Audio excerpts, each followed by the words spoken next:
नमस्कार. SR time मराठीच्या स्वास्थ्य विशेष या कार्यक्रमामध्ये सर्व प्रेक्षकांचं मनपूर्वक स्वागत.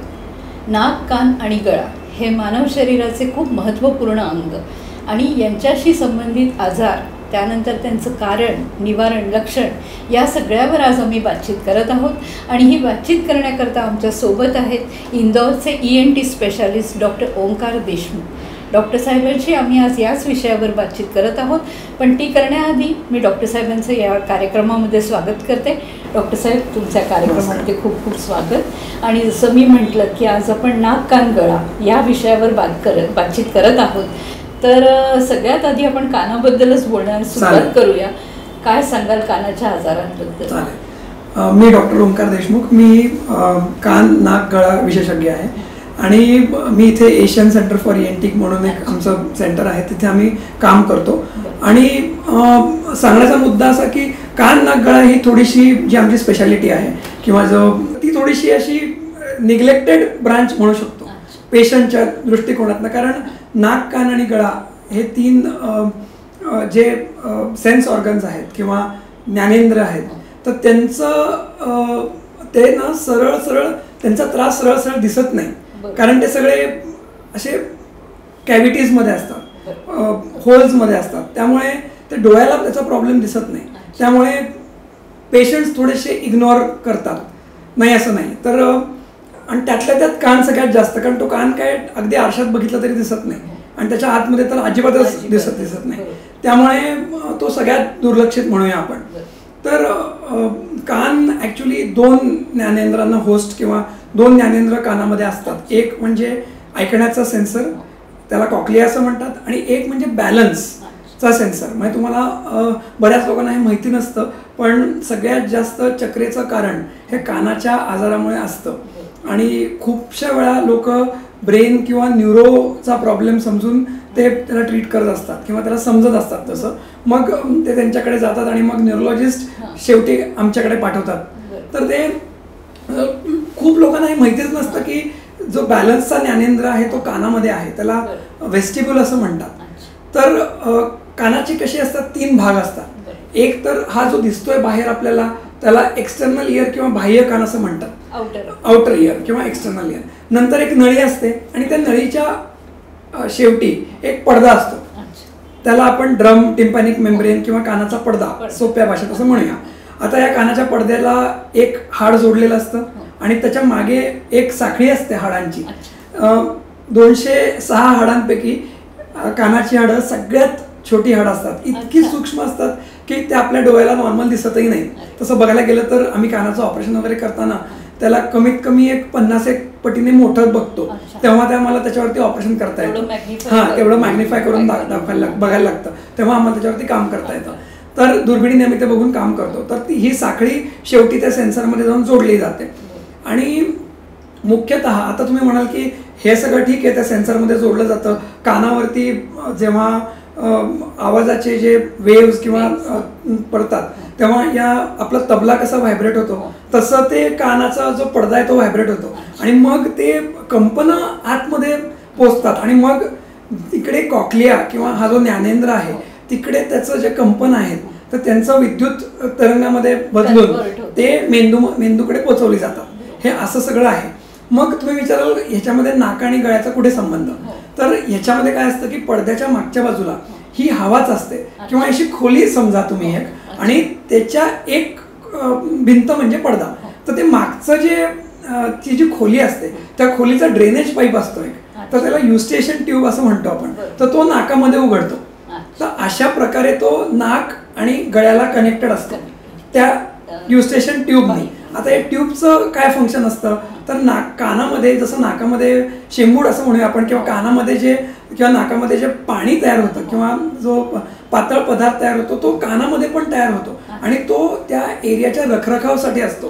तर तो जो शेंबूड असतो तो कानामधनं ड्रेन करायसाठी आणि कानामध्ये दोन्ही बाजूला म्हणजे पडद्याच्या बाहेरच्या बाजूला बाह्य कानामध्ये आणि मधल्या बाजूला किंवा मधला कान असं म्हणू शकतो आपण त्याला, तर त्या दोन सेक्शन्समध्ये प्रेशर इक्वलाइज करण्यासाठी ती नळीचं काम असतं. म्हणजे तुम्ही बघाल विमानामधनं जाताना तुम्हाला कधी कधी कान बंद वाटतात, दडे बसल्यासारखे वाटतात, मग आम्ही थुंकी गिळता तुम्ही, मग ती ट्यूब उघडते थोड्या वेळा करता आणि ते प्रेशर इक्वलाइज होऊन जातं.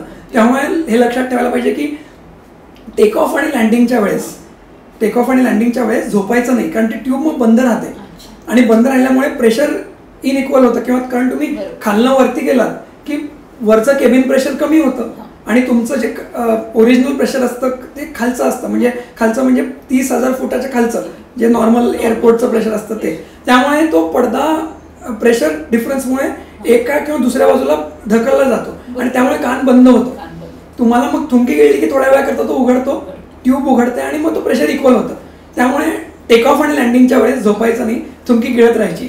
हे महत्वाचं एक टेक आहे. हे मी मध्ये सांगता सांगून गेलं. सांगितलंय की जे लोक फ्रिक्वेंट फ्लायर्स आहेत त्यांच्यासाठी एक महत्वाची सूचना की टेक ऑफ आणि लँडिंगच्या वेळेस झोपायचं नाही.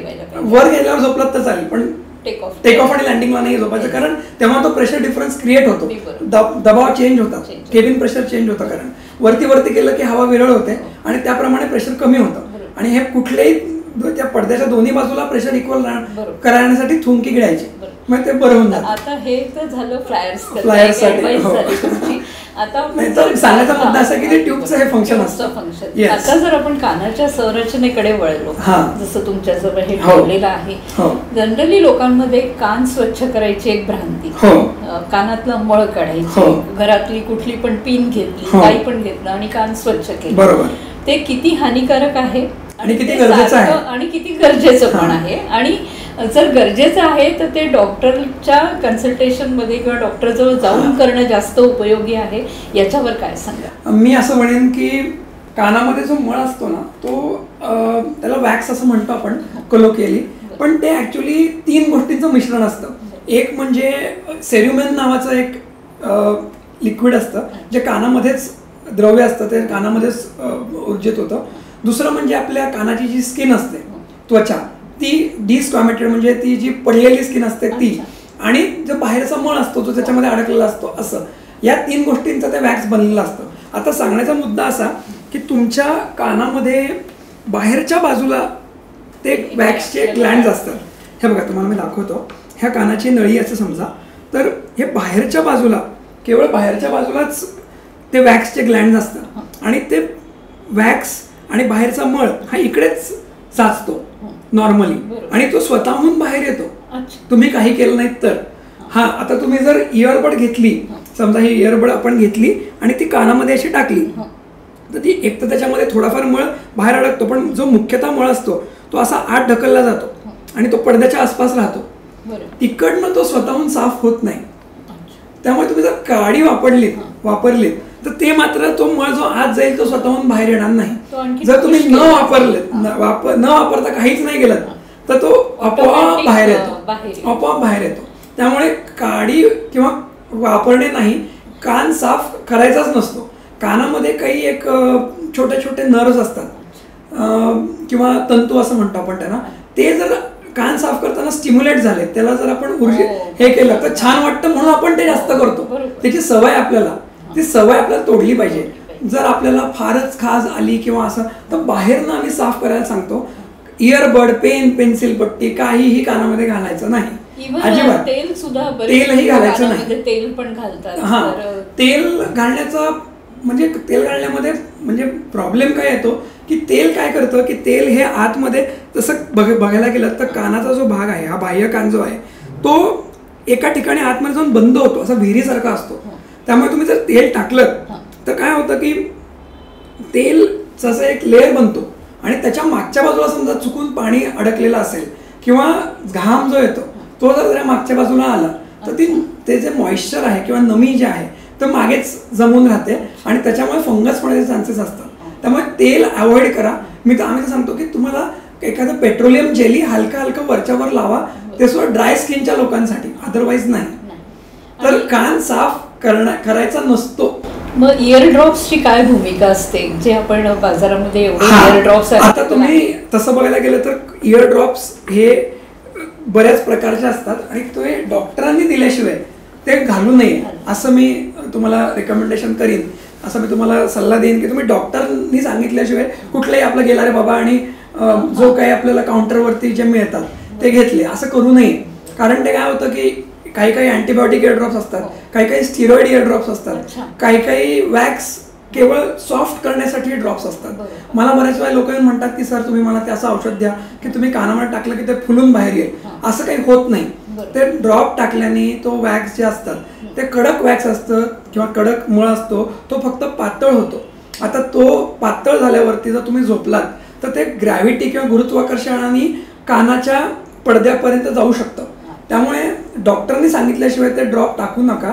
किंवा कारण डॉक्टर जेव्हा सांगतात की तो ड्रॉप टाका तेव्हा ते अजून एक गोष्ट सांगतात 5 ते 6 दिवसांनी ते साफ करायला या. ते फक्त डॉक्टरांना मदत करण्यासाठी असतं की ते ड्रॉप नि ते थोडंसं माऊम होतं आणि ते काढणं सोपं होतं. म्हणजे कुठेतरी ते स्पेसिफिक लाईन ऑफ ट्रीटमेंट. हां, स्पेसिफिक लाईन ऑफ ट्रीटमेंट आहे आणि विदाउट डॉक्टर्स रेकमेंडेशन कुठलाही ड्रॉप कानामध्ये टाकू नये. ते उगीच मिळतोय म्हणून घ्या आणि टाका. माझ्याकडे बरेच पेशंट येतात ज्यांना फंगस झालेली असते, म्हणजे आतमध्ये जे बुरशी म्हणतो आपण, ते जनरली कॉमन प्रॉब्लेम पावसाळ्यात येतो जेव्हा कानाच्या नळीमध्ये थोडीशी पाणी किंवा नमी साचल्यामुळे बुरशी होते. आणि मग लोक काय करतात, पहिले दुखतंय खाजवतंय म्हणून नुसतंच आपलं काहीतरी एखादा ड्रॉप घेतात तो टाकतात. त्याचा काही फार फायदा होत नाही, दुखणं वाढतं. मग ते कधी बऱ्याच वेळेला आमच्याकडे येतात दुखल्यामुळे. मग आम्ही बघतो आम्हाला बुरशी अगदी दिसते, सरळ दुर्बिणीमध्ये सरळ दिसते, आम्ही त्यांना दाखवतो आणि मग ते साफ करतो. मग त्याला ड्रॉप टाकायला देतो. ते मात्र मग इफेक्टिव्ह होतं.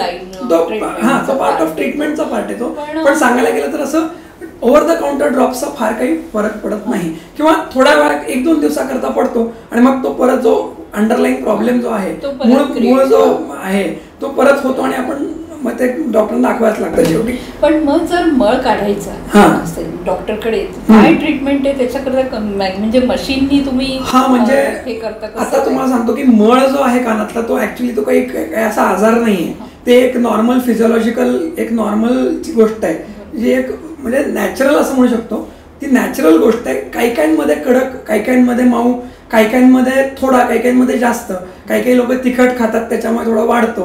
काही काही लोकांचा नळी वाकडी तिकडे असते म्हणून तो थोडासा जास्त जमतो. एवढंच फक्त फरक असतो. पण तो बहुतांश लोकांमध्ये स्वतः बाहेर येतो जर साफ नाही केला तर. हा, तुम्ही जर साफ करत असला तर रोजच्या रोज आतमध्ये जमला तर मग अशा वेळेस लोकांना कान बंद असण्याचं असे भास होतो किंवा कान बंदच वाटतो.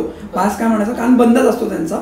मग ते आमच्याकडे येतात, आम्ही त्यांना बघतो दुर्बिणीने आणि मग बऱ्याच वेळेला म्हणजे 90% वरती तो दुर्बिणीनी आणि सक्शन मशीन किंवा त्यांनी तो निघून जातो, आम्हाला काढता येतो.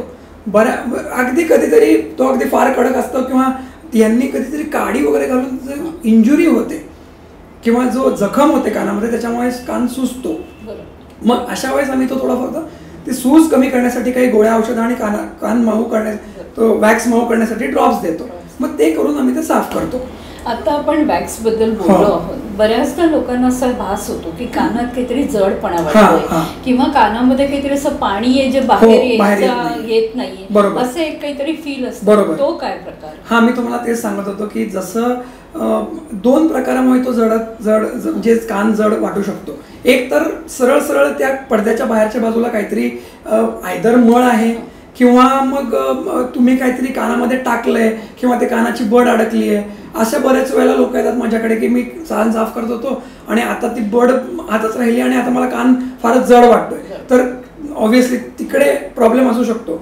किंवा प्रॉब्लेम असा असू शकतो की पडद्याच्या, जसं मी तुम्हाला सांगत होतो की पडद्याच्या हा समजा हा पडदा आहे बघा, हा कानाच्या आतल्या बाजूला पडदा आहे. पडद्याच्या मागच्या बाजूला जी शेंबूड किंवा पाणी जे नॉर्मल तयार होतं ते या युस्टेशन ट्यूबच्या द्वारे नाकामध्ये ड्रेन होत असतं.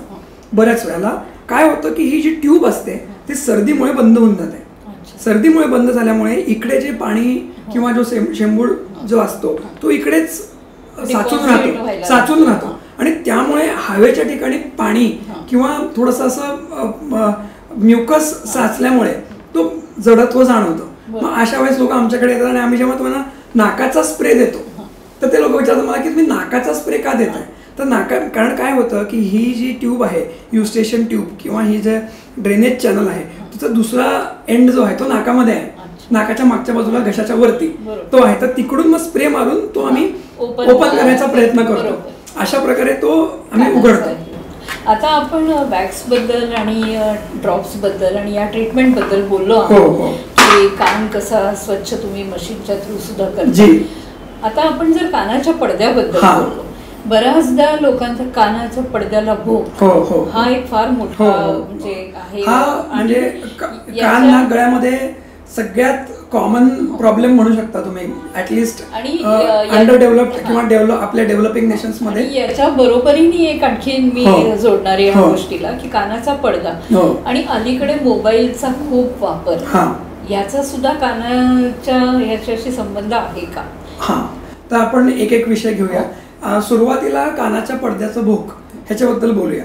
तर त्याच्यामध्ये त्याला CSOM असं म्हणतात, क्रोनिक सुप्रोटिव्ह ओटायटिस मीडिया असं त्याचं वैद्यकीय नाव आहे.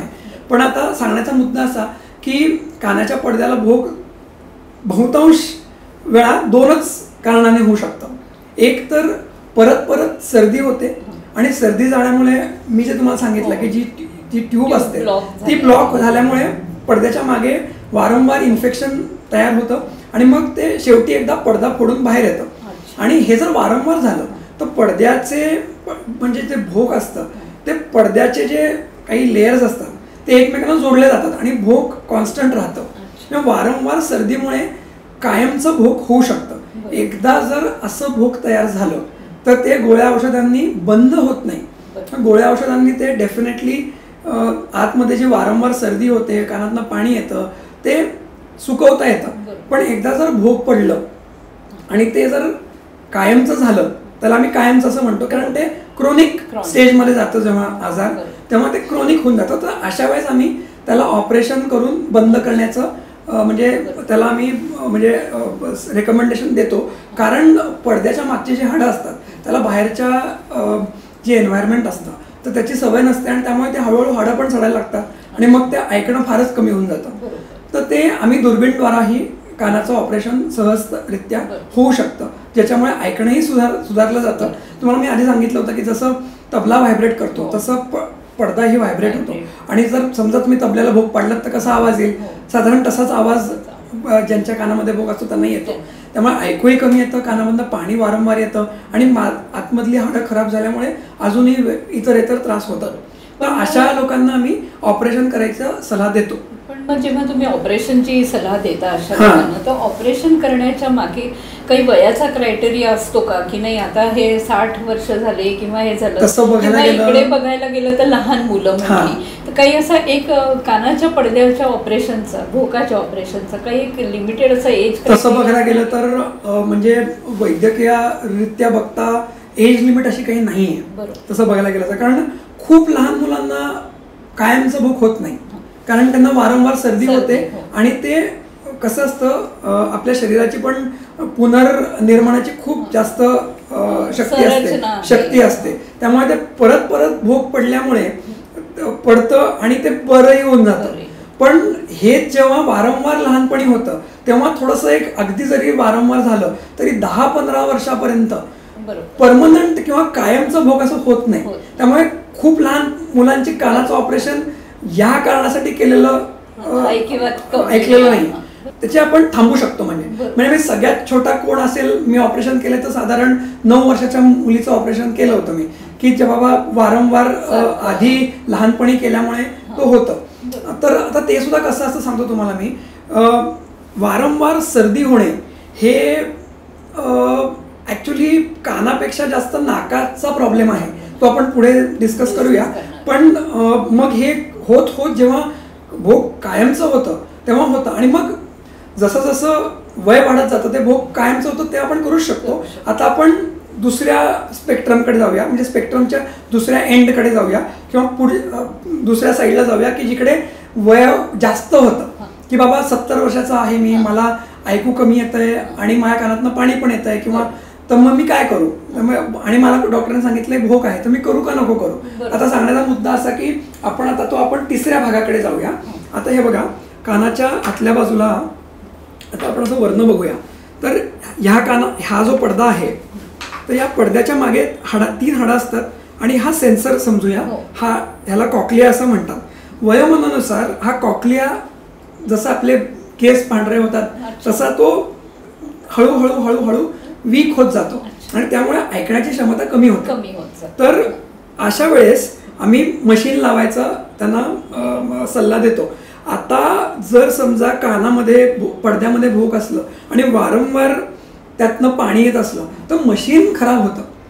त्या म्हणजे तो एक कारण असतं की जेव्हा आम्ही अगदी 83 वर्षाच्या माणसाला पण आम्ही कधी कधी ऑपरेशन केलेलं आहे का, तर बाबा मला त्यांना ऐकू कमी येतं, त्यांना मशीन लावायचं आहे आणि मशीनच्या देखरेख करण्यासाठी म्हणून पाणी बाहेर येऊ नये अशा वेळेसाठी सुद्धा मी ऑपरेशन केलेलं आहे काही काहींचं. कारण ते तेव्हा काम करत होते, म्हणजे त्यांचं फर्टिलायझरचं शॉप होतं. ते म्हणले मला तर काम करायचं आहे, मला मशीन लावणं गरजेचं आहे. मग अशा वेळेस कानामधनं पाणीचा म्हणजे त्याच्यासाठी सुद्धा आम्ही ऑपरेशन करतो. तर म्हणजे ऑपरेशन फार अतिशय सरळ असं ऑपरेशन आहे आणि दुर्बिणीने झाल्यामुळे पेशंट अगदी त्या दिवशी संध्याकाळी पण घरी जाऊ शकतो. तर ते करू शकतो, काही मोठा प्रॉब्लेम नाही आहे. हां, आता लहान मुलांमध्ये काय होतं की कधी कधी जन्मतःच आपल्याला सांगतो तुम्हाला मी की ह्या जो सेन्सर असतो तो काम करत नसतो. तर मग अशा लोकांना डेफ म्यूट असं म्हणतात, म्हणजे कर्णबधीर असं म्हणूया आपण. तर कर्णबधीर लोकांमध्ये कॉक्लिअर इम्प्लांट नावाची एक सर्जरी होते, ज्याच्यामध्ये हा जो सेन्सर आहे त्याच्या जागेवरती एक वेगळा सेन्सर ऑपरेशन करून आत टाकला जातो. कृत्रिम सेन्सर म्हणूया, आर्टिफिशियल इयर. पण त्याच्यामध्ये कसं असतं ते की ते, आणि खूप चांगली गोष्ट म्हणजे मध्य प्रदेशमध्ये ती ऑपरेशन पूर्णतः फ्री आहे. RBSK नावाची स्कीम आहे, त्याच्यामध्ये ते ऑपरेशन पूर्णतः फ्री आहे. कारण तसं बघायला गेलं तर त्यांचं जे कृत्रिम कॉक्लिया जो म्हणतो किंवा कृत्रिम जे मशीन आहे जे बाहेरनं ऑपरेशन करून टाकायचं असतं त्याची किंमत फार असते, कारण त्याचं डेव्हलपमेंटमध्येच तेवढं लागतं आणि ते खूप जटिल आहे, त्यामुळे ते महाग असतं. पण मध्य प्रदेश सरकारने ते एक चांगली गोष्ट केली आहे की ते फ्री करून टाकलेलं आहे, त्यामुळे अगदी जरी गोरगरिबांना सुद्धा खूप फायदा होतो त्याच्यामुळे. आणि ते कसं असतं की हे मला एक म्हणजे या कार्यक्रमाद्वारे मी सांगू इच्छितो की असे काही मुलं असतात की ज्यांना कर्णबधीर जे असतात, जेव्हा काही लोकांना ना म्हणजे जर ते डायग्नोज झालं तर ते 5 वर्षा अलीकडे ते ऑपरेशन करणं गरजेचं असतं. कारण 5 वर्षा पुढे जर ते ऑपरेशन केलं तर त्याचा फार फायदा होत नाही.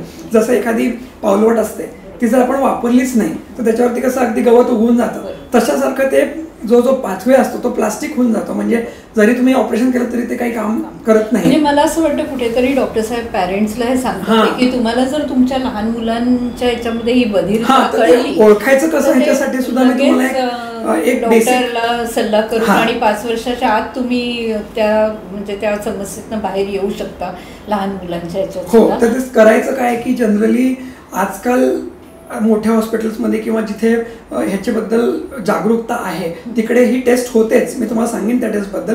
पण म्हणजे सरासरी असं बघायचं की एखादा हाक मारल्यावरती किंवा जोरात आवाज झाल्यावरती मुलगा किंवा मुलगी झोपेतनं उठते का नाहीये 6 महिन्यामध्येच कळायला लागतं आपल्याला. किंवा बोलावलं की डोकं फिरवणे वगैरे अशा गोष्टी ती लोक कमी करतात ज्यांना कमी ऐकू येतं. मला कुठेतरी असं वाटतं की न्यूबॉर्न बेबीज जसं आपण वॅक्सिनेशन करता हे करतो तसं या पण गोष्टींची कुठेतरी जर काळजी घेतली. आणि अशासाठी एक टेस्ट असते आणि ते आपल्या इथे होतेही.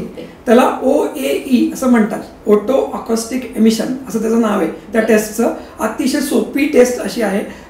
बाळ झोपलं अगदी 2-3 दिवशी आम्ही करून पाठवतो ते. इकडे होते ती.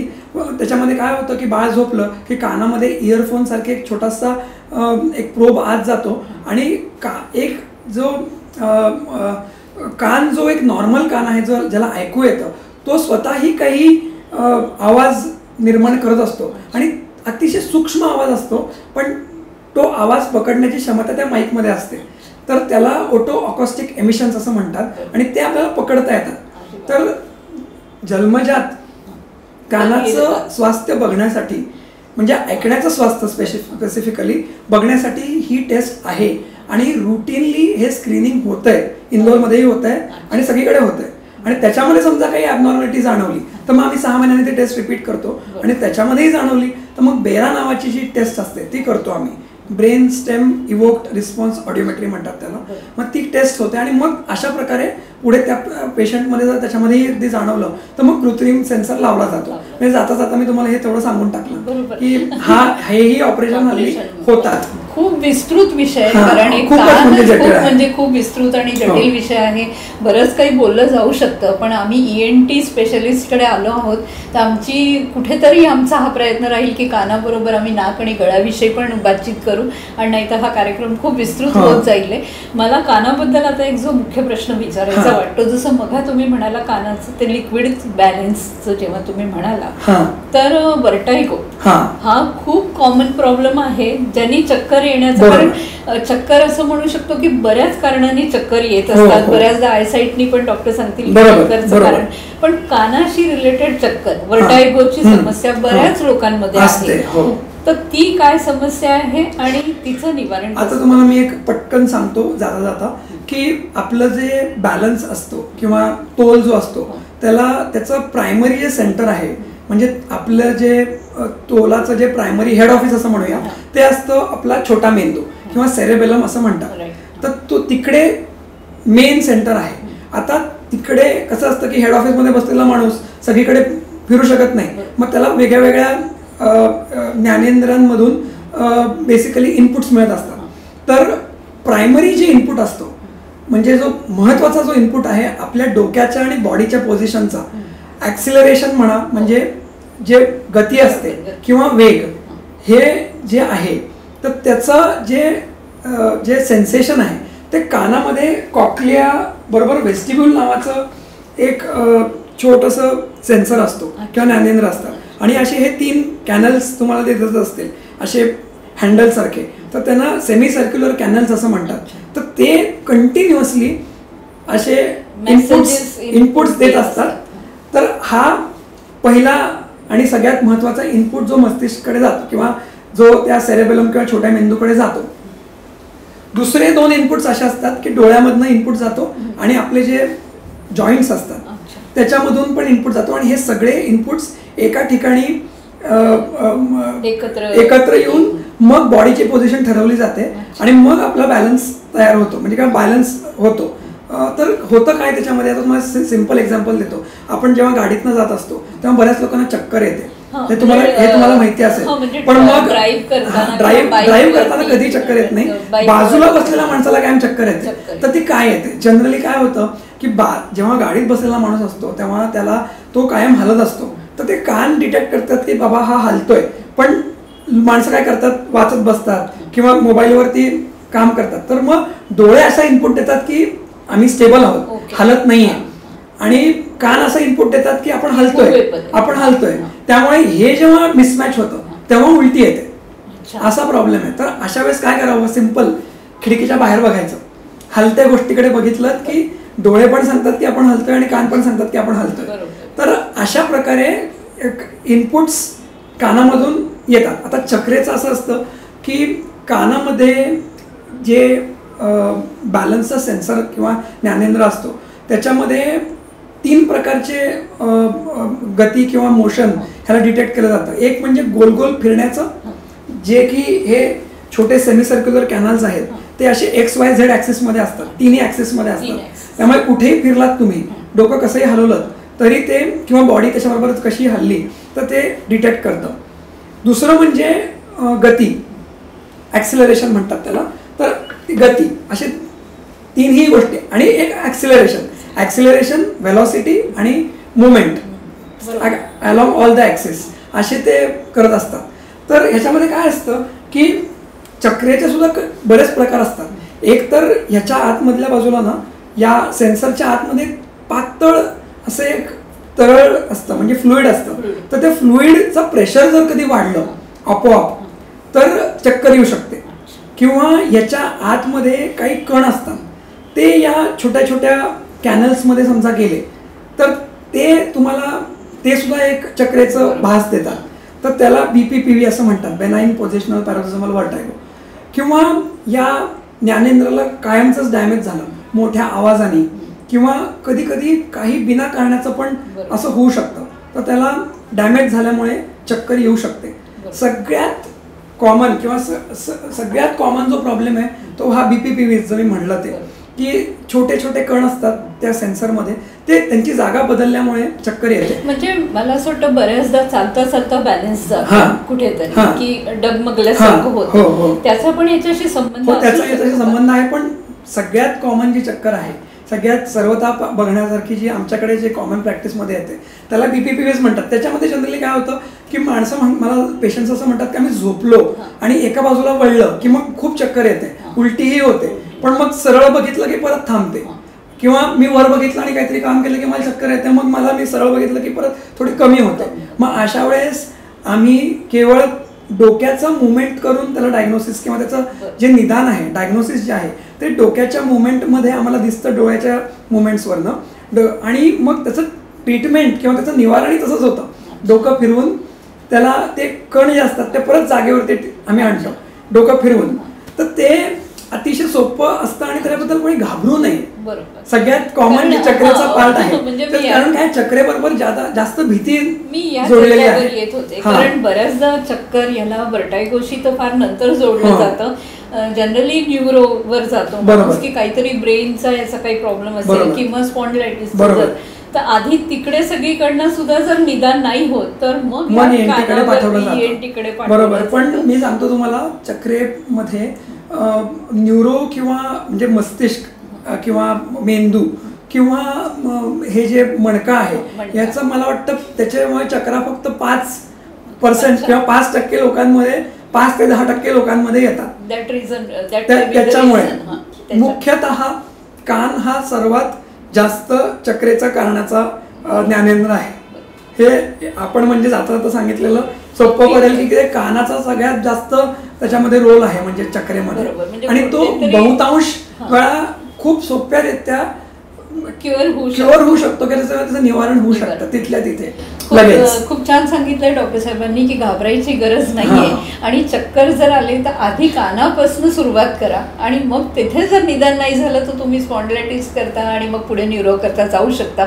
पण सर्वसाधारण व्यक्ती तिकडनं इकडे येतो, म्हणजे न्यूरोकडनं कानाकडे येतो, तर त्याच्याऐवजी जर प्रत्येकाने चक्कर आल्यावर आधी ENT कडे आल्यावर मग पुढचे त्यांच्या सल्ल्याच्या हिशोबाने पुढे गेलं तर ते जास्त कारण बघायला गेलं तर तसा इन्सिडन्स किंवा चक्रेचं जे प्रमाण आहे जे कानामुळे येतं आणि बाकीच्या गोष्टींमुळे येतं, त्याच्यामुळे चक्रेचं प्रमाण मला कॉमन पेशंट्समध्ये अप्रॉक्सिमेटली 90% जे चक्कर आहेत ते कानामुळेच होतात जनरली. मग त्याच्यामध्ये फ्लुइड, त्याच्या आतमध्ये जे फ्लुइड आहे त्याचं प्रेशर समजा वाढलं तर फार अगदी भयंकर चक्कर येतात, त्याला मिनियर्स डिसीज असं म्हणतात. तर अशा वेळेस मग आम्हाला काही तेव्हाच्या तेव्हा गोळ्या देऊन किंवा तेव्हा स्टेबलाइज करायला लागतं. पण मग अशी कारणं असतात जी म्हणजे बरी करता येत नाहीत.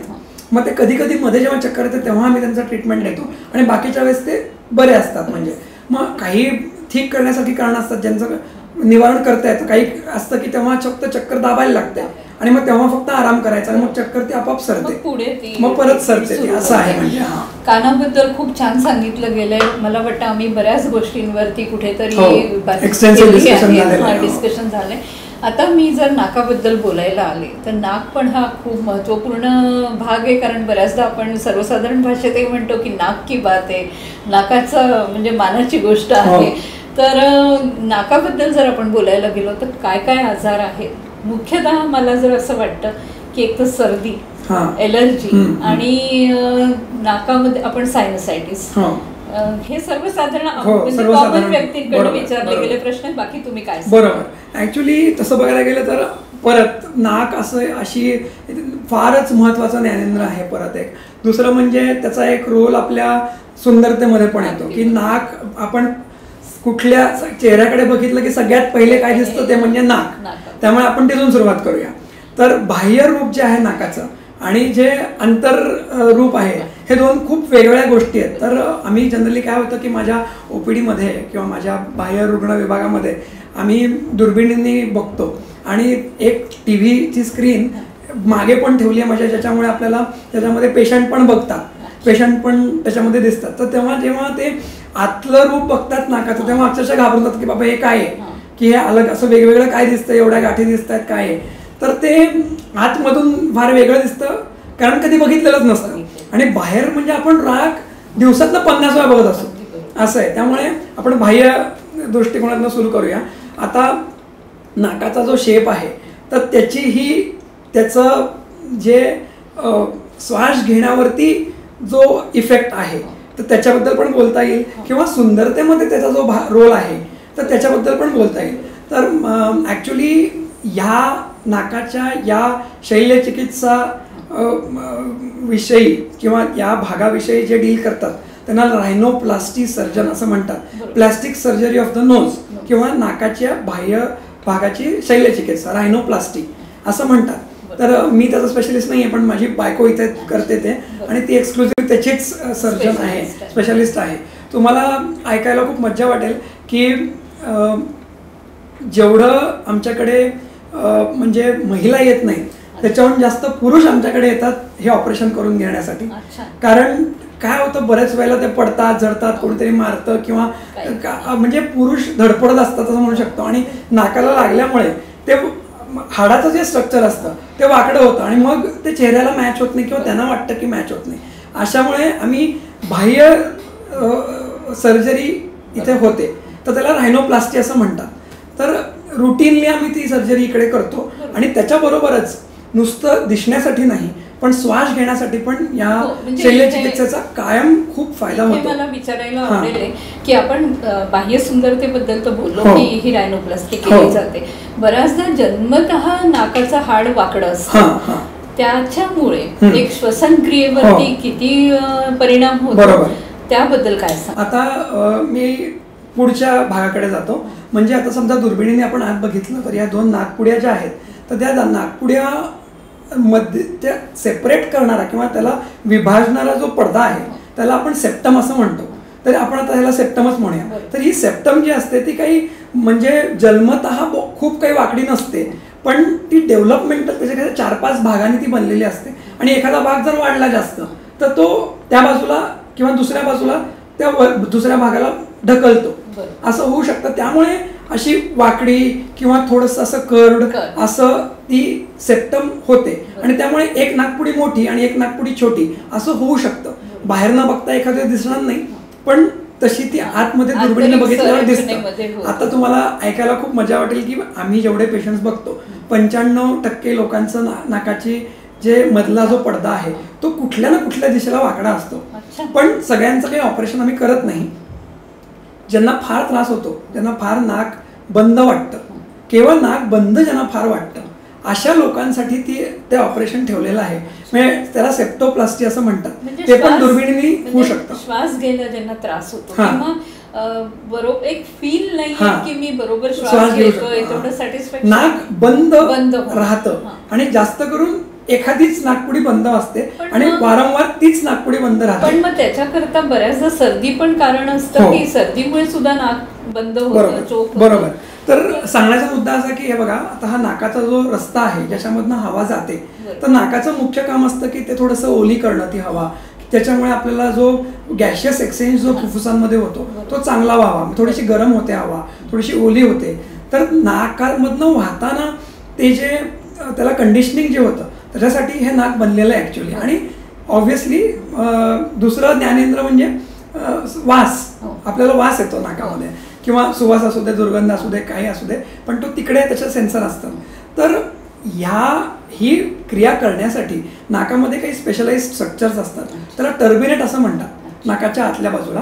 तर कसं असतं की ह्याच्यावरती जी ओली चादर असते असं म्हणूया किंवा म्युकोझा, तर ते जे नाकामध्ये समजा आपण जे नाकामध्ये बोट घालल्यावर ओलं जे आपल्याला लागतं तर ती जी चादर असते तर ती कधी किंवा बऱ्याच वेळेला काही हवेमध्ये किंवा काही आपल्या डे टू डे लाईफमध्ये आपण काही कणांच्या संपर्कामध्ये येतो. ते तुम्हाला दिसतही नाहीत कधी कधी, पण ते तुमच्या नाकामध्ये हवेद्वारे जातात. तर मग अशा वेळेस ते कण कधी कधी या म्युकोझा किंवा ह्या नाकामधली जी चादर आहे तर ती काही ह्याला जास्त रिॲक्टिव्ह होते किंवा सेन्सिटिव्हिटी वाढते त्याची, आणि मग त्याच्यामुळे शिंका येतात, नाकामधून पाणी येतं, नाकामध्ये खाज येते, डोळ्याला त्रास होतो, घशामध्ये खवखवल्यासारखं होतं. हे सगळं ॲलर्जीचे लक्षणं आहेत. तर त्या गोष्टीमुळे सुद्धा नाक बंद वाटू शकतं, कारण ही जी चादर आहे नाकामधली ओली चादर ती पण वारंवार ॲलर्जी झाल्यामुळे ती सुजते किंवा त्याला सूज येते, आणि मग ते जाण्याचा जो रस्ता असतो तो छोटा होतो आणि त्यामुळे पण नाक बंद वाटू शकतं. पण अशा लोकांना मग ॲलर्जीची ट्रीटमेंट घेतली की मग बरं वाटायला लागतं परत. त्यामुळे औषधं घेतल्यावर नाक उघडलं तर मग ऑपरेशनची जनरली गरज नसते. म्हणजे हे प्राथमिक उपचार आहेत. जर यांनी नाही प्राथमिक उपचार असं नाही, म्हणजे जन्मतः किंवा डेव्हलपमेंटल जो हाड जर वाकडा असलं तर मग तो कुठलेही औषध घेऊ ते काही नाक उघडत नाही. पण ॲलर्जीची ट्रीटमेंट घेतल्यावरती जर तुमचं बाकीच्या शिंका थांबतात, नाकामधनं पाणी येणं थांबतं, तशाच बरोबर जर नाकामधून नाक उघडलं तर मग अशा माणसाला ऑपरेशनची गरज नसते. म्हणजे माझा म्हणण्याचा अर्थ तोच होता की आधी सुरुवातीला एलर्जी टेस्ट करून ती औषधं, म्हणजे जर ॲलर्जीचं कारण तर मग पुढे सर्जरी. बरोबर. म्हणजे ॲलर्जीमध्ये पण कधी कधी आम्हाला सर्जरी करावी लागते. तर ते कधी करावी लागते, समजा नाकामधले हे वारंवार ॲलर्जी झाल्यामुळे नाकामध्ये मस्से किंवा पॉलिप्स हे डेव्हलप होतात ॲलर्जीमुळे. त्यामुळे मग मी दुर्बिणीने नाकाचं ऑपरेशन करतो. ॲक्च्युली मी त्याचा स्पेशालिस्ट आहे. दुर्बीणद्वारे नाकाचं ऑपरेशन करण्यामध्ये माझी फेलोशिप केली आहे मी. आणि तशाच त्याच मार्गाने पुढे जाऊन म्हणजे ब्रेनचा काही पार्ट तिकडनं खूप इझिली आपल्याला तिकडे पोहोचता येतं. म्हणजे मी ते मी तुम्हाला त्याच्याबद्दल सांगेन पुढे. पण त्याला व्हेंट्रल स्कल बेस सर्जरी असं म्हणतात. मी तेच करतो. मग त्याच्यामध्ये म्हणजे पुढे शिक्षण, उच्च शिक्षण त्याच्यामध्ये झालेलं आहे, स्पेशलायझेशन झालेलं आहे. पण आता आपण सध्या ह्याच्याबद्दल बोलतोय की पॉलिप्स जे होतात ते वारंवार ॲलर्जीकडे दुर्लक्ष केल्यामुळे होतात. तर ते समजा झाले तर त्याचं मात्र शल्यचिकित्सा करून ते उघडावे लागतात. पण ते परत येऊ नये किंवा अदरवाईज सुद्धा ॲलर्जीचा लॉंग टर्म ट्रीटमेंट करण्यासाठी आमच्याकडे ॲलर्जी टेस्ट नावाची एक गोष्ट असते. त्याच्यामध्ये आमच्याकडे छोटे छोटे कण असतात, बॉटलमध्ये भरलेले असतात. ते एक एक करून आम्ही स्किनच्या खाली टाकतो आणि त्याचं जी रिॲक्शन किंवा प्रतिक्रिया येते ते बघून मग त्याला स्पेसिफिकली ट्रीट करावं लागतं. मग इम्युनोथेरपी, डायग्नोज करून त्याला इम्युनोथेरपी नावाची एक ट्रीटमेंट असते. जिभेच्या खाली टाकण्याचे काही ड्रॉप्स येतात. म्हणजे तुम्हाला आता आठवत असेल की लहानपणी आपल्याकडे ॲलर्जीचं इंजेक्शन यायचं बघा. म्हणजे ॲलर्जी टेस्ट करायची आणि मग दर आठवड्याला जाऊन इंजेक्शन घेऊन यायचे. मग त्याच्यामुळे पेशंट्सना त्रास व्हायचा.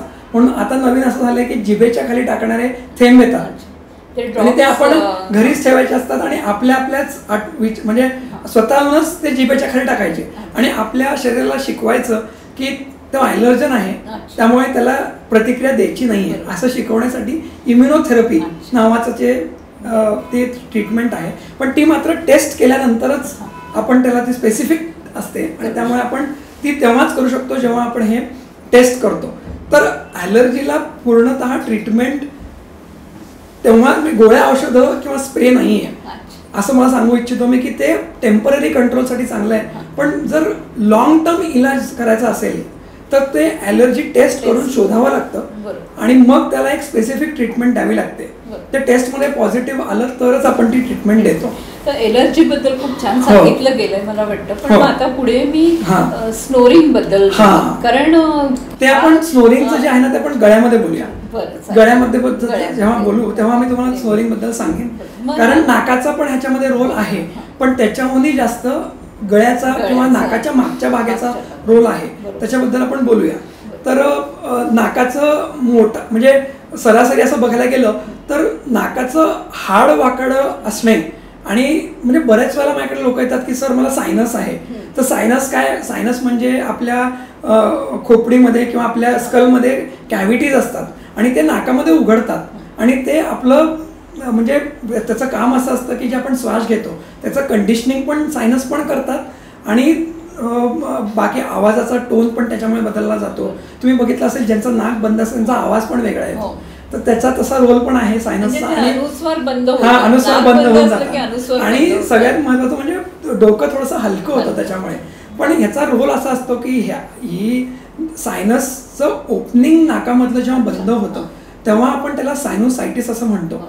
आणि मग अशा लोकांचं जेव्हा त्यांचं सायनोसायटिस वारंवार जेव्हा होतो तेव्हा त्यांना डोकेदुखी किंवा नाक बंद होतं. अशा लोकांना सायनोसायटिससाठी आपण पहिले निदान म्हणजे डायग्नोसिस करण्यासाठी दुर्बिणीने नाकाचं स्कोपी किंवा सिटी स्कॅन असं करून मग त्याचं पुढे निवारण आपण करतो. पुढे निवारण करतो. आता हा सायनोसायटिस इन्फेक्शनमुळे पण होऊ शकतो, वारंवार इन्फेक्शन झाल्यामुळे किंवा ॲलर्जीमुळे पण सायनोसायटिस होऊ शकतो. त्याला ॲलर्जिक रायनायटिस असं म्हणतात, अरे ॲलर्जिक सायनोसायटिस म्हणतात.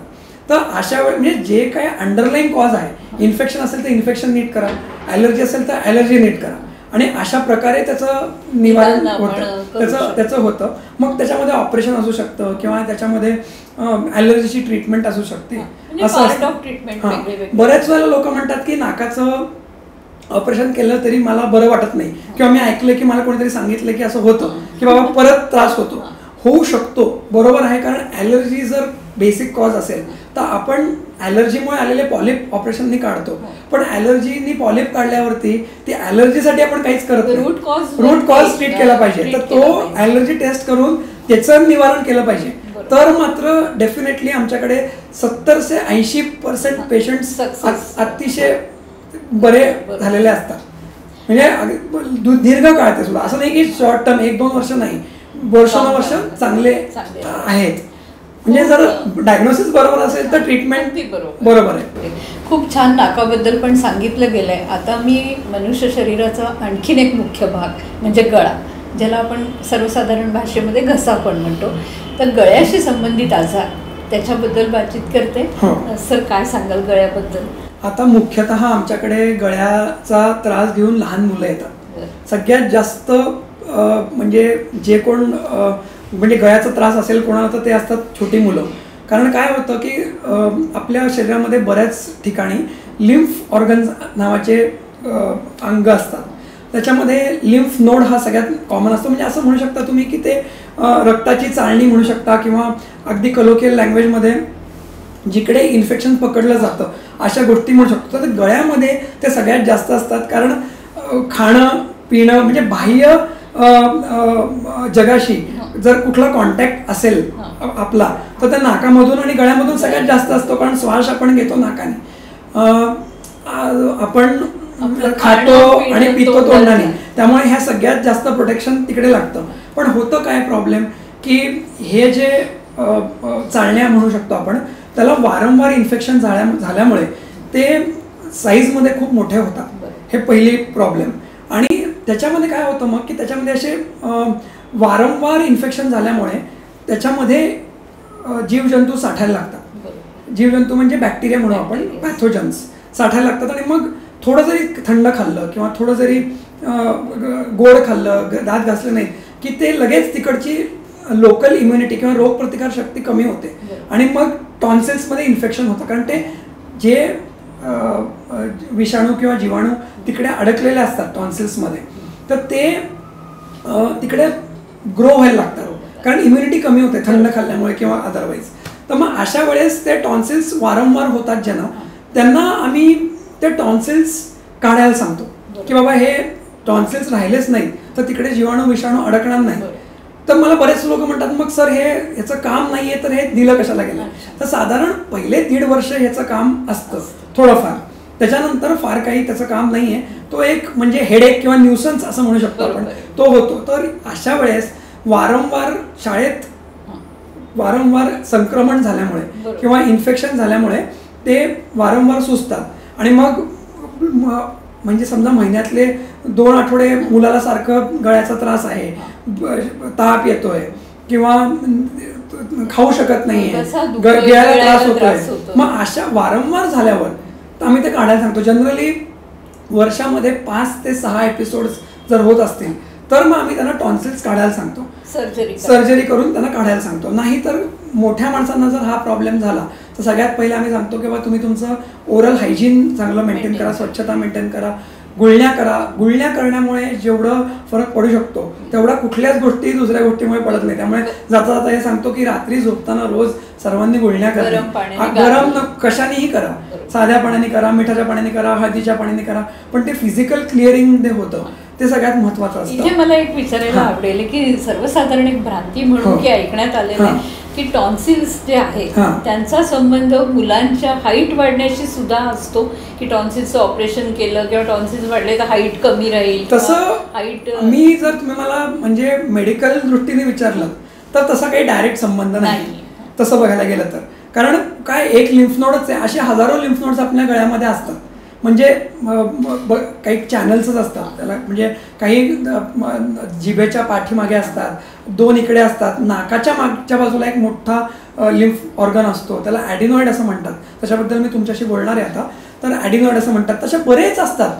तर त्यांचा ॲक्च्युली डायरेक्ट काही हाईट वाढणे किंवा संबंध नसतो, पण वारंवार संक्रमण किंवा इन्फेक्शन झाल्यामुळे मुलं खात नाहीत, मुलांची झोप कमी होते आणि त्यामुळे त्यांच्या ओव्हरऑल जी ग्रोथ आहे त्याच्यावर इफेक्ट होतो. म्हणजे मी पण बऱ्याच वेळा बघितलंय की ऑपरेशन झाल्यावरती मुलं कशी पटापटा वाढायला लागतात, हे मी म्हणजे ऑब्झर्व केलेलं आहे. आणि नंतर आम्हाला असं कळतं की हे अशामुळे होतं की जे वारंवार जे इन्फेक्शन होतंय ते न झाल्यामुळे त्यांची वाढ चांगली होते. अशा प्रकारे तुम्ही त्याला जोडू शकता. तर दुसरं एक कारण असं असतं, मी तुम्हाला तेच म्हणून सांगणार होतो की जसं आपल्या गळ्यामध्ये टॉन्सिल्स असतात तसे नाकाच्या मागच्या बाजूला एक गाठ असते, तर त्याला ॲडिनॉइड असं म्हणतात. तर ती गाठ बरेच वेळेला लहान मुलांमध्ये मोठी होते आणि त्यामुळे त्यांना वारंवार नाक बंद होतं, नाकामधनं पाणी येतं. पालकांना वाटतं की नाक सारखं सर्दी होते, नाक बंद होतं, मुलगा घोरतोय, मुलगी घोरतीये आणि असा प्रॉब्लेम येतो की त्याचा आवाजही बदलला जातो आणि आज कायम तोंडाने श्वास घेतो किंवा घेते. त्याच्यामुळे काय होतं की मग आमच्याकडे तर आम्ही दुर्बीण घालून बघतो आणि त्यांनाही दाखवतो की हे बघा नाकाच्या मागच्या बाजूला ही गाठ वाढलेली आहे. आणि त्यामुळे काय होतं की जीभ टाळूवर टच किंवा जनरली बघा तुम्ही, आपण तोंड बंद केलं की आपली जीभ टाळूला अशी टेकलेली असते, मागच्या बाजूला पुढच्या बाजूला जी टाळूला टेकलेली असते. आता समजा तुम्ही तोंडाने श्वास घेत, नाक बंद असलं किंवा कारण ते गाठ नाक बंद करते, मग तुम्ही कुठून श्वास घेणार? तोंडाने श्वास घेतलं की जीभ टाळूला टच होत नाही, बघा तुम्ही करून. तर ते अजिबात तसं करता येत नाही आणि त्यामुळे काय होतं की जे आपल्या या मधल्या भागाची वाढ जी असते ती खुंटते आणि टाळू उंच राहतो. हा पहिला प्रॉब्लेम. त्याच्यामुळे दात वाकडे तिकडे येतात आणि मग पुढे जाऊन क्लिप्स लावायला लागतात. हे पहिलं. आणि बाह्य जे आपलं जे रूप म्हणजे तोंडाचा जो हा भाग आहे, हा जो स्पेशली भाग आहे ज्याच्यामध्ये मॅक्झिला नावाचं जे हाड असतं ते पूर्णतः डेव्हलप किंवा टाळू जो डेव्हलप न झाल्यामुळे बाहेरनं पण मग असं तोंड पुढे आल्यासारखं किंवा वाकडे तिकडे दात येतात आणि ते 12 वर्षानंतर समजतं आणि त्याच्यामुळे मग ते त्रास होतो. तर आणि म्हणजे हे एक कारण आहे की ज्याच्यामुळे आम्ही टॉन्सिल्स बरोबर नाकाच्या मागच्या बाजूची जी गाठ आहे ती पण ऑपरेशन करून काढून टाकतो आणि दुर्बिणीने ती खूप छान किंवा अजिबात पेन होत नाही. दुखणं हे सगळ्यात महत्त्वाचा प्रॉब्लेम असतो, लोकांना भीती वाटते. त्यामुळे मी जाता हे सांगतो की कॉबलेटर नावाचा एक डिव्हाइस असतो, त्याच्यामुळे तो 70 डिग्रीवरती काम करतो. चहा जेवढा गरम असतो तेवढ्यावर तो काम करतो. त्यामुळे जरीही ऑपरेशन पूर्णपणे बेशुद्धीत केलं तरी नंतर जो काही थोडा बहुत जर दुखण्याचा त्रास असतो तोही ह्यानी होत नाही. दुसरी गोष्ट म्हणजे मुलं रात्री न झोपल्यामुळे, कारण हे जेव्हा गाठी मोठ्या होतात तेव्हा श्वास घ्यायला त्रास होतो. जसं मोठ्यांमध्ये माणसं घोरतात तसंच लहान मुलांमध्ये सुद्धा हे टॉन्सिल्स आणि ॲडिनॉइड्स नाकाच्या मागचे हे मोठे असल्यामुळे त्यांना श्वासोश्वासाला त्रास होतो. अशा वेळेस ती मुलं जनरली झोपेत घोरतात किंवा तोंड उघडं ठेवून झोपतात आणि तोंड उघडं ठेवून श्वास घेतात. झोपलेच काय म्हणा, जागेपणी पण ते तोंडाने श्वास घेताना आपण बघतो. बऱ्याच वेळा मुलं अशी श्वास घेतात, आपण बऱ्याच वेळा बघितलेलं आहे, नाकातनं पाणी येत असतं आणि असे श्वास घेतात. तर त्याला ॲडिनॉइड फेशीज असं म्हणतात. तर अशा वेळेस काय होतं की नाक बंद असल्यामुळे तोंडाने श्वास घेतला जातो किंवा झोपेत अगदीच श्वास कमी घेतला जातो. मग अशा वेळेस मुलं घाबरून उठतातही. तर अशा वेळेस हे जे टॉन्सिल्स आणि ॲडिनॉइड्स हे जे ऑपरेशन आहे ते करणं अनिवार्य होतं. मग अशा वेळेस आम्ही अगदी 1.5-2 वर्षाच्या मुलाचंही ते काढून टाकतो, कारण श्वासोश्वासाला त्रास होतो झोपेत मुख्यतः. तर अशा वेळेस मग ते आम्ही ऑपरेशन करायलाच सांगतो, अनिवार्य आहे असं सांगतो. तर लहान मुलांमध्ये टॉन्सिल आणि ॲडिनॉइडचं ऑपरेशन जर वारंवार त्रास झाला किंवा वारंवार इन्फेक्शन झालं तर ते करणं अगदी गरजेचं आहे आणि त्यामुळे बाह्य आणि आंतर जी वाढ असते ती सुरळीत होते. त्याच्या व्यतिरिक्त अजून एक पॉईंट आहे की कानामधले जे मी तुम्हाला मगाशी सांगितलं होतं की जे ट्यूब्स असतात हे नाकाच्या मागच्या बाजूला जिकडे उघडतात तिकडेच ही नाकाच्या मागची गाठ असते, त्याला ॲडिनॉइड असं म्हणतात. तर ती गाठ काय होतं, ती कानामध्ये ड्रेनेज थांबवते आणि त्यामुळे वारंवार ज्या मुलांना कानाचा त्रास होतो त्यांनाही आम्ही नाकाच्या मागच्या बाजूला जी गाठ असते ती काढून टाकतो दुर्बिणीद्वारे. आणि मग कानाच्या मागच्या बाजूला पडद्याच्या मागच्या बाजूला जे पाणी आहे त्याचा मग जो फ्लो असतो त्याचा ड्रेनेज सुरळीत होऊन जातो. मग अशा वेळेस आम्ही त्याचा ड्रेनेज थोडे दिवस कानाच्या आतमध्ये एक छोटी ट्यूबही लावतो, ज्याच्यामुळे ते कानाचा पडद्याची हेल्थ चांगली होते. म्हणजे जाता जाता मी तुम्हाला हे पण सांगतो की ते करणं बरेच वेळेला गरजेचं असतं. वारंवार सर्दी झाल्यामुळे ते आम्हाला ते कधी कधी करावं लागतं. म्हणजे समजा ना की अगदी छोटा रस्ता आहे आणि ट्रॅफिक जास्त आहे असं समजा, तर मग तुम्हाला काय करावं लागेल की रस्ता मोठा करावा लागेल, रस्ता मोठा करावा लागेल. कारण हवा तर काय हवा असं ट्रॅफिक समजूया आपण, तर किंवा मग ट्रॅफिक कमी करायचं असं म्हणूया, तर ते आम्ही ते अंगच काढून टाकतो. कारण त्याचा रुटीन इम्युनिटीमध्ये फार काही रोल राहिलेला नसतो तोपर्यंत. 2 वर्षाच्या पलीकडे त्याचा फार काही रोल नाही आहे. रोगप्रतिकार शक्तीमध्ये टॉन्सिल आणि ॲडिनॉइड ह्याचा 2 वर्षापलीकडे फार काही किंवा त्याचा रोल रिप्लेस होऊन जातो दुसऱ्या काही. खूप छान सांगितलंय नाकाच्या वेगवेगळ्या म्हणजे अवयव आणि त्यांच्यापासून होणारे आजार किंवा त्यांच्या उपयोगाबद्दल. आता घोरण्याबद्दल आपण थोडंसं बोलूया.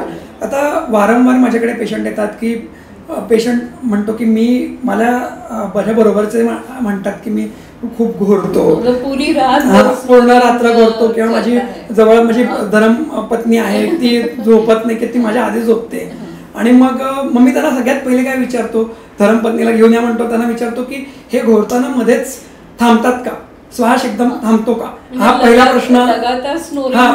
लगातार स्नोरिंग आहे का नाहीये किंवा घोरतात का. तुम्ही आता घोरणं हा प्रॉब्लेम काय हे पहिले समजून घेऊ आपण, का होतोय. आपण इथे घोरणं शब्द वापरतोय पण काही जे प्रेक्षकांकरता सर्वसाधारण भाषेत खर्राटे असं म्हणतात, कराटे. तर ते म्हणतात. मग आम्ही त्यांना काय विचारतो की म्हणजे का होतात हे खराटे, आपण हे पहिले समजून घेऊया. की होतं काय की आपण जेव्हा श्वास घेतो हा नाकामधनं किंवा तोंडामधनं श्वास जातो आणि हा घशामधून अन्न नलिकेच्या पुढच्या बाजूला जी श्वासनलिका असते तिकडे तो आत जातो. असं श्वास आत जातो आणि तिकडनं बाहेरही तिकडनंच येतो आणि मग नाकामधनं जनरली तो बाहेर येतो.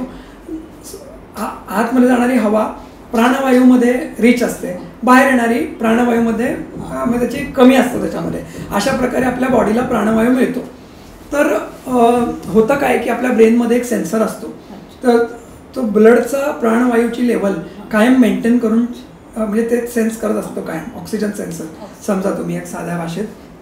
तर होतं काय की जेव्हा श्वास आत जातो नाकाद्वारे घशाच्या मागच्या बाजूला, स्पेशली जिकडे आपले हे टॉन्सिल्स असतात आणि गळा म्हणूया ना आपण, गळ्याचा जो रस्ता असतो तो, तर अन्ननलिकेच्या वरती, श्वासनलिकेच्या वरती, कारण अन्ननलिका आणि श्वासनलिका हे वरती एका ठिकाणी जुळलेले असतात आणि मग तो अख्खाच्या अख्खा नाक आणि तोंडामध्ये उघडतो तो पॅसेज. तर हा पॅसेज काही कारणामुळे झोपल्यानंतर जरासा मसलचा टोन कमी झाल्यामुळे छोटा होतो. जेव्हा आपण झोपतो तेव्हा गुरुत्वाकर्षणामुळे आणि मसलचा टोन ओव्हरऑल बॉडीचा कमी होतो, त्यामुळे श्वासनलिका थोडीशी छोटी होते. आता त्या छोट्या जागेमधून श्वास आत बाहेर करण्यामध्ये काही स्ट्रक्चर्स असतात ते हलतात आणि त्याच्यामुळे तो घोरण्याचा आवाज येतो. आता छोट्या बघा तुम्ही शिट्टी वाजवता तेव्हा तुम्ही तो जो फ्लो असतो तो एका ठिकाणी छोटा केलेला असतो आणि त्यामुळे ती हवा व्हायब्रेट होण्यामुळे शिट्टी वाजते. तसंच हे होतं, म्हणजे घोरणं एक प्रकारची शिट्टी आहे, फक्त ती जिभेमध्ये किंवा ओठामध्ये नाही होत, ती घशामध्ये होते. आता ती तेवढंच म्हणजे शिट्टी वाजवू दे ना, तुम्हाला काय त्रास आहे तर फक्त घोरणंही येतं. पण समजा या छोट्या म्हणजे गळा छोट्या झाल्यामुळे जे छोट्या जागेमधून हवा आत बाहेर करते किंवा श्वास आत बाहेर करतो त्याच्यामुळे घोरणं होतं. आता या छोट्या जागेमध्ये जर आपल्याला श्वासोश्वास करताना जर आपला प्राणवायूचं जे प्रमाण आहे ते कमी झालं तर मात्र त्याला आपण स्लीप ॲपनिया, घोरण्याचा मोठा भाऊ स्लीप ॲपनिया असं म्हणूया आपण, किंवा नींद अश्वसन किंवा झोपेमध्ये जे अस्वसन होतं असं म्हणूया. आणि अस्वसन म्हणजे काय की आपली प्राणवायूची मात्रा कमी होते आणि त्यामुळे ब्रेनमध्ये एक सेन्सर असतो आणि तो आपल्याला उठवतो. उठल्या उठल्या मसल टोन चांगला होतो आणि आपण ती जागा मोठी होते आणि लगेच आपल्याला श्वास चांगला यायला लागतो. मग अशा वेळेस तुम्हाला चांगलं वाटतं आणि आपल्याला प्राणवायूही वर येतो कारण जागा मोठी होते आणि हे त्याचं निवारण होतं. पण तुम्हाला झोप येत असते, मग तुम्ही झोपता. परत झोप आली, झोपलं की तुम्ही परत तो पॅसेज छोटा होतो. Again that cycle continues. आणि ह्या वारंवार म्हणजे एकाच झोपेमध्ये परत परत झोपणे उठणे झोपणे उठणे हे तुमचं कधी कधी कॉन्शियसली कळतही नाही. घोरणाऱ्या किंवा नींद अस्वस्थ असलेल्या माणसाला कळते नाही की तो उठतोय आणि झोपतोय. पण ते स्लीप स्टडी नावाची एक टेस्ट असते, त्याच्यामध्ये आम्हाला दिसतं. तर वारंवार हे झाल्यामुळे बरेच काही त्रास होतात. त्याला स्लीप ॲपनिया सिंड्रोम असं म्हणतात. तर ते आहे का नाही हे पकडण्यासाठी आम्ही एक टेस्ट करतो. म्हणजे तुम्हाला तुमच्या घरी झोपायला सांगतात आणि एक वेगवेगळे त्याला म्हणजे उपकरणं आपल्याला जोडलेली असतात आणि ते बघतात रात्री तुम्ही किती झोपलात, किती इफेक्टिव्ह झोपलात, किती वेळ तुमच्या श्वासामुळे इफेक्टिव्ह प्राणवायू आत आलाय, किती वेळा नाही आलाय, असं बघून एक AHI नावाचा इंडेक्स जनरेट होतो, ॲपनिया हायपोपनिया इंडेक्स. आणि त्याचे काही काउंट असतात. म्हणजे ते 5च्या वरती असलं तर बाबा तुम्हाला तो त्रास आहे, मग जास्त सिव्हिअर असलं तर मग पुढे वेगवेगळ्या त्याच्या ट्रीटमेंट असतात. पण सांगण्याचा मुद्दा असा की घोरणे हा आजार नसला तरी घोरण्याचा मोठा भाऊ स्लीप ॲपनिया हा मात्र अगदी फार त्रासदायक प्रॉब्लेम आहे आणि तो लॉंग टर्म मध्ये खूप भीतीदायक आहे. मला असं वाटतं की ती शांत झोप जर नाही झाली, त्याला आपण साऊंड स्लीप बरोबर, ती जर नाही झाली आणि हे जर रोज व्हायला लागलं कंटिन्युटी, तर कुठेतरी तुमच्या डे टू डे लाईफस्टाईलला अगदी बरोबर बोललात तुम्ही. तर आता ह्याच्यामुळे होतं काय की तुम्ही सारखं झोपलात उठलात तर तुम्हाला पुढच्या दिवशी बघा जनरली थकल्यासारखं वाटतं. तर ते म्हणजे इतकं होतं. आमच्याकडे पेशंट्स असे येतात की आम्ही म्हणतो की सर आम्ही तुमच्यासाठी बाहेर थांबलो होतो आणि मला झोप येते बसल्या किंवा आम्ही सिग्नलवरती गाडी चालवताना थांबलो आणि मला झोप येते, मला असं वाटतं की मी एक डुलकी मारतो असं म्हणतात. तर अशा वेळेस मग डेफिनेटली मोठा प्रॉब्लेम आहे आणि स्लीप स्टडी ही करायलाच पाहिजे. कारण ह्याचा आपल्या म्हणजे डे टू डे लाईफमध्ये पण फरक पडतो. थकल्यासारखं वाटल्यामुळे त्रासही वाढतो आणि तुम्ही तुमच्या वर्क प्रोडक्टिव्हिटीमध्ये ते अफेक्ट होतं. पण मला असं वाटतं की प्रोडक्टिव्हिटी किंवा लाईफस्टाईलमध्ये तर त्रास होतोच, पण एक हिडन इफेक्ट कुठेतरी हार्टला. बरोबर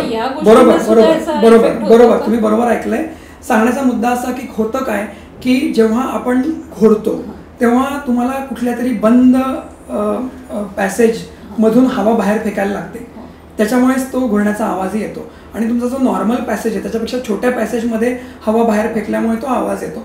आता होतं काय की फुफ्फुसला जास्त प्रेशर लावायला लागतं आणि फुफ्फुसाच्या मध्ये प्रेशर वाढल्यामुळे हृदयाचा तो भाग जो फुफ्फुसामध्ये रक्त पोचवतोय त्याला राईट व्हेंट्रिकल असं म्हणतात, तिकडे मात्र त्याची जी भिंत असते ती जाड होते किंवा त्याचे मसल्स स्ट्रॉंग व्हायला लागतात आणि त्यामुळे पल्मनरी हायपरटेन्शन नावाचा हृदयाचा त्रास सुरू होतो.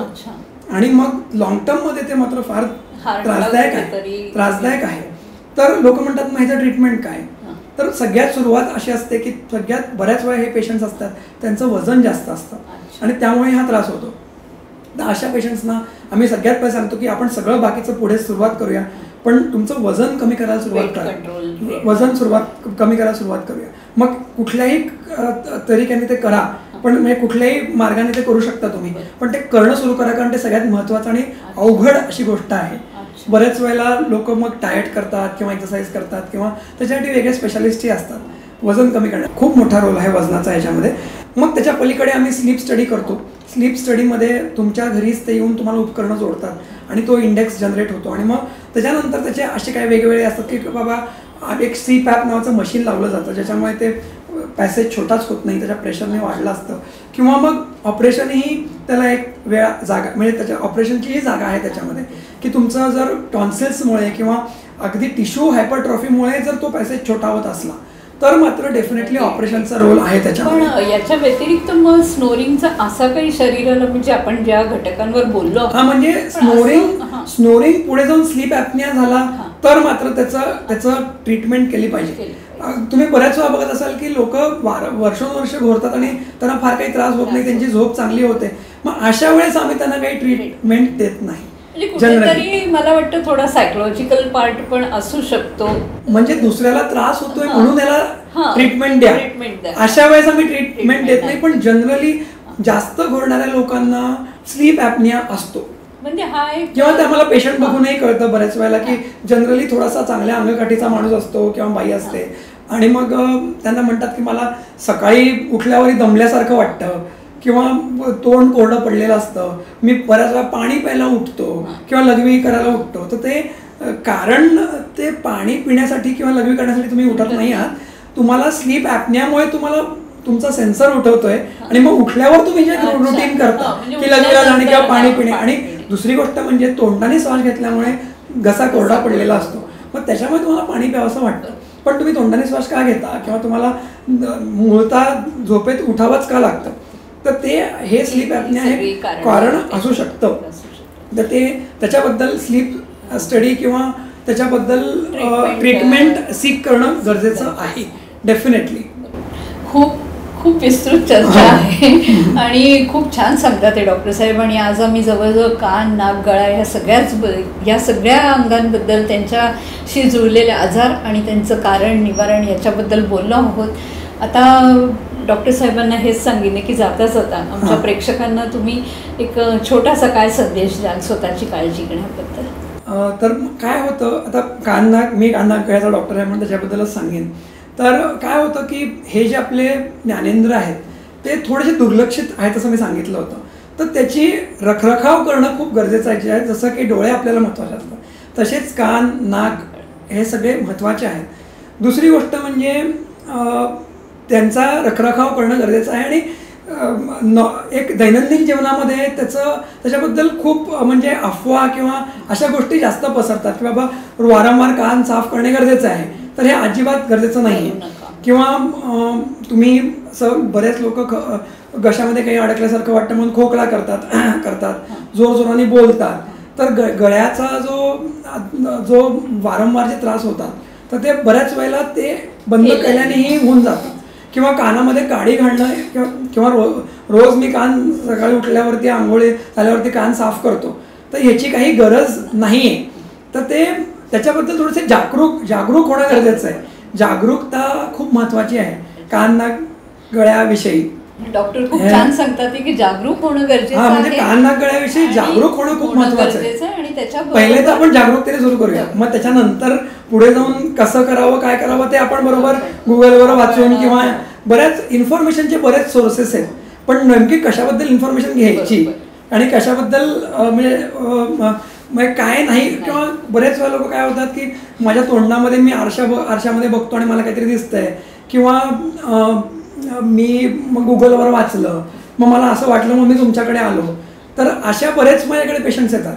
तर म्हणजे ते चांगली गोष्ट आहे. मला असं वाटतं की इथे डॉक्टर साहेब हे सांगतात की जागरूक असणं गरजेचं आहे. त्याचबरोबर काहीही जर वाटलं तर सरळ तुम्ही डॉक्टरांचा सल्ला घ्यावा, हे जास्त महत्त्वाचं आहे. आणि मनाने ट्रीटमेंट करून स्वतःच्या अंगांशी खेळवाड नाही करू असं डॉक्टरांचं ते पण एक आहे. आणि दुसरं म्हणजे आता मला या कार्यक्रमाच्या माध्यमाने सांगेन की जी व्यसनं असतात, बिडी, सिगरेट, दारू, तंबाखू, गुटखा, पान मसाला किंवा हुक्का किंवा काहीही जे व्यसनी असं म्हणलं जातं ह्याचं सेवन हे कायम हानिकारकच. मग त्याचं सेवन करायचं आणि मग वारंवार तोंडामध्ये बघायचं किंवा मग त्याच्याबद्दल गुगलमध्ये वाचायचं आणि घाबरून यायचं. त्याच्यापेक्षा याचं सेवनच नाही केलं, विकतची दुखणी जर बंद केली तर फार बरं होईल. हे सगळ्यात महत्त्वाचं. कारण कधी ना कधीतरी कॅन्सर नाही झाला तरी किंवा अदरवाईज ऑल्सो ह्याचा काही ना काही वाईट परिणाम हा शरीरावर होतोच, हे मला सांगायचं होतं. डॉक्टर खूप छान सगळी माहिती आज आम्हाला दिली आहे तुम्ही. SR टाइम मराठीच्या माध्यमातून बऱ्याच लोकांपर्यंत बरेच काही या तिन्ही अंगांबद्दल सांगितलं आहे. त्याकरता मी SR टाइम मराठीतर्फे तुम्ही आम्हाला एवढा वेळ दिला म्हणून तुमचे खूप खूप आभार मानते. खूप खूप धन्यवाद. मी तुमचा आभार मानतो. खूप खूप धन्यवाद. आता आजचा हा कार्यक्रम आम्ही इथे समाप्त करत आहोत, पण त्याआधी मला सर्व प्रेक्षकांचं अभिनंदन करायचं आहे, कारण सरकारने मराठी भाषेला अभिजात मराठी भाषेचा दर्जा दिला आहे. ही आनंदाची बातमी नक्कीच सर्व प्रेक्षकांकरता सुद्धा असेल. त्यामुळे सर्व प्रेक्षकांचं पुन्हा एकदा अभिनंदन आणि हा कार्यक्रम मी इथे समाप्त करत आहे. पुन्हा भेटूया एखाद्या नवीन कार्यक्रमात. तोपर्यंत नमस्कार. नमस्कार.